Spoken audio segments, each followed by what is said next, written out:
Moving on. So the physiotherapy management, before discussing the management part of the pressure source, we need to be aware of the prevention strategies. Okay, like the prevention is better than cure. If you educate the patient properly, if you do the assessment properly, you can actually prevent the development of the pressure source. So more than the management, the prevention plays a major role. So today we are discussing about the Braden pressure ulcer risk assessment scale. So as we have discussed in the last class, the pressure source it occurs because of the variety of reasons in the variety of conditions. So once we discussed that because of the lack of perception, sensory perception, patient can develop a pressure sore. We know that because of the poor nutrition, poor mobility, shear and fraction forces, obesity and the moisture. These factors play a very important role in predisposing patient to the development of pressure stroke. You remember? The video is also there. Go through that video, you will come to know we discussed all this thing. Okay, so this is one of the assessment scale that if a patient comes to us and if it's a vulnerable patient, okay, and we know that this patient, can develop a pressure sore or falls in that category of developing the pressure sore, we'll go through this assessment scale for the patient. So go through is it visible to everyone? Not visible to you, Beta? Visible? So in this basically there are total 4, 3, 2, 1 score. So the total score will be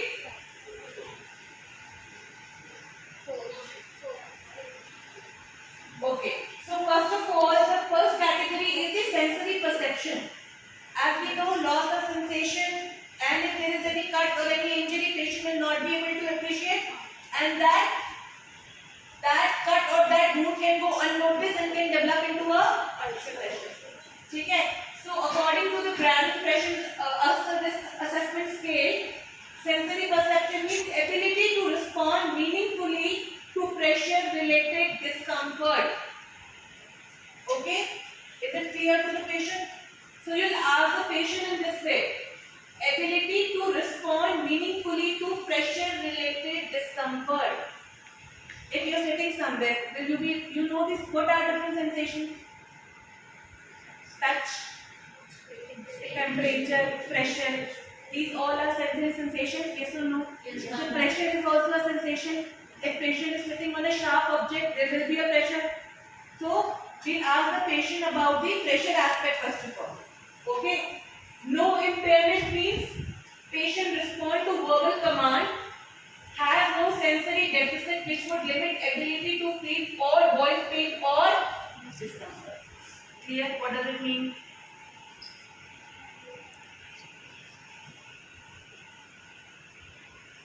It means patient is conscious and alert. You are asking questions to the patient, patient is responding, and whatever you are asking the patient, patient is responding in that way. Yes, I can feel. Yes, I can feel. Yes or no, in that way.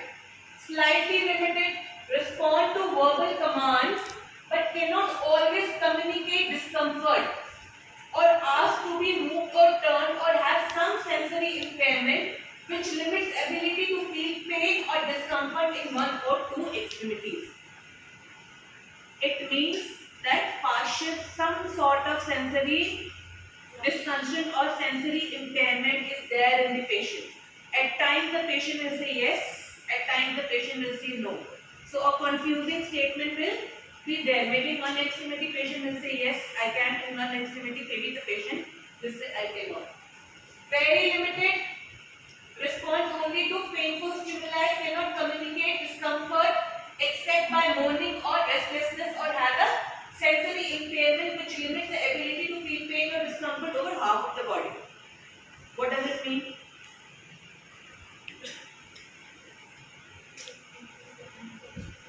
Patient cannot communicate discomfort. Patient is not that alert maybe, or patient is not able to judge or orientate, but patient is responding to the painful stimuli, but otherwise more than half of the body, patient is not able to feel any sensation. So if we know that the patient, what is the relevance of it? We are trying to understand the sensory perception aspect. Because if the sensory impairment is there, then that area will be more prone for the pressure sore. Completely limited, patient is unresponsive. आप painful stimuli apply कर रहे हो but patient is not responding. Diminished level of consciousness, sedated a patient like the comatose patient. Okay? Or limited ability to feel pain over most of the body. In a comatose patient, can the comatose patient respond to the pain? So that comes in the completely limited. So 4, 3, 2, 1. Scoring. We go like this. Okay? Now comes the moisture. Why the assessment of the moisture aspect is important?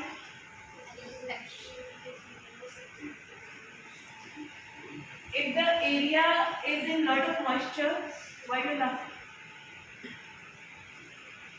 If the area is moist, what will happen? First thing is that moist area means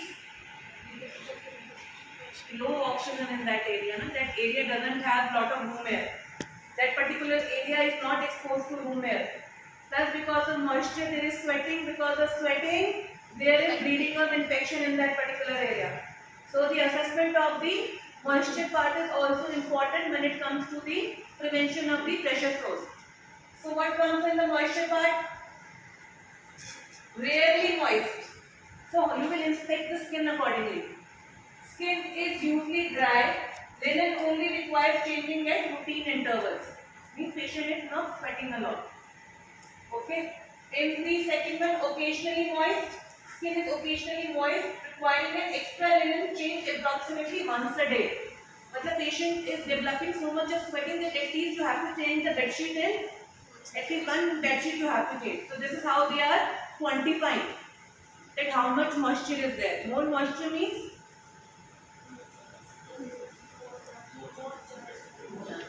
often moist. Skin is often but not always moist. At least once a shift, constantly moist. ठीक है, हमेशा the skin is perspiring, dampness is there. Whenever you touch a patient, it always feel moist. Okay, clear? Again 4, 3, 2, 1. Then come in which of the grade the patient will have higher chances of developing pressure sore? In which category, which grade, in which score patient will have more chances of developing pressure sores? Which one? Constantly moist. Now comes the activity level. Obviously, the patient who is more active will have less chances of developing pressure sore. Yes or no? Because if a patient has mobility, patient can do the pressure shifting. Even if a patient is on wheelchair, a paraplegic, but can do the weight shifting, some mobility is preserved, then pressure sores will not develop. Okay, chances will be less.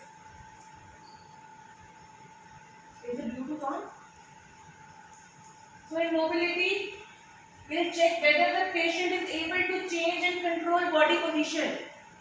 Even if a patient is lying down on bed, whether the patient can turn on its own or not. A comatose patient cannot turn on its own, so that patient has higher chances. Apart from that, if there is a patient who can partially lower, it will have less chances. Like this, you have to do the grading. So no limitations, that you understand. Slightly limited, make frequent.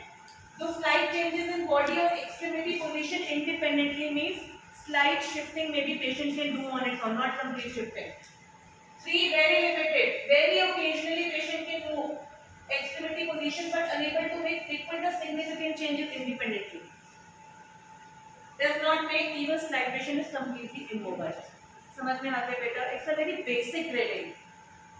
It is only trying to tell you what preventive measures and in what area you have to assess the patient for the prevention of pressure sores. So now the management will be different in different grades. If patient is in complete immobile state, the physiotherapy management and the prevention strategies will be different. Here the prevention strategies will be different. Okay. So that's why this is a general assessment. And assessment is important to prepare goal. Goal is important to plan a management. This is how it should go. Then comes the nutrition aspect. We discussed why nutrition is important, why it is important. Why nutrition is important? Malnutrition can cause skin breakdown. Loss of fluid can also cause skin breakdown and can make patients susceptible to the development of pressure sore. So how they have graded it? Excellent. Patient eat most of every week. Now we know that if the patient is conscious and eating orally, nutrition level will be good. In a comatose patient, nutrition level will not be that good. Understood? So obviously the patient who is comatose, that patient will not have a very good nutrition intake. So that patient will have more episode of skin breakdown. So skin breakdown means more prone for the development of pressure sore. Clear? This is how you have to assess the patient. So like it could excellent, patient is taking 4 time meals, adequate, खाता है कुछ नहीं खाता, probably inadequate, and very poor will never eat the complete meal, rarely eat protein or eat supplements वगैरह जो भी हो. Okay. Then comes the friction and shear. We discussed in the obesity and in unconscious patient friction. What is friction? And what is shear? One surface is stable and another one is rolling over it. Fine. How will you create? So, if the patient is completely mobile, the chances of friction, like do people get up from the chair? Is there any friction? No. No friction. You can simply get up and move out of the class. If there is a paraplegic patient, or if there is a lower level quadriplegic, that patient will have to push up, slide, and then shift on a wheelchair and then go outside. So that patient who has less mobility due to any underlying condition will have more chances of developing a Pressure sore. fear or a friction and shear force. Same goes with the obese patient. Clear? So what the scale says, no apparent problem, moves in bed and in chair independently and has sufficient muscle strength to lift up completely. During move, maintains good position in bed and chair all the time. Potential problem, moves feebly or requires minimum assistance. During the move, can probably slide to some extent against sheets, chair, restraint or other devices, but can maintain slight thing is there.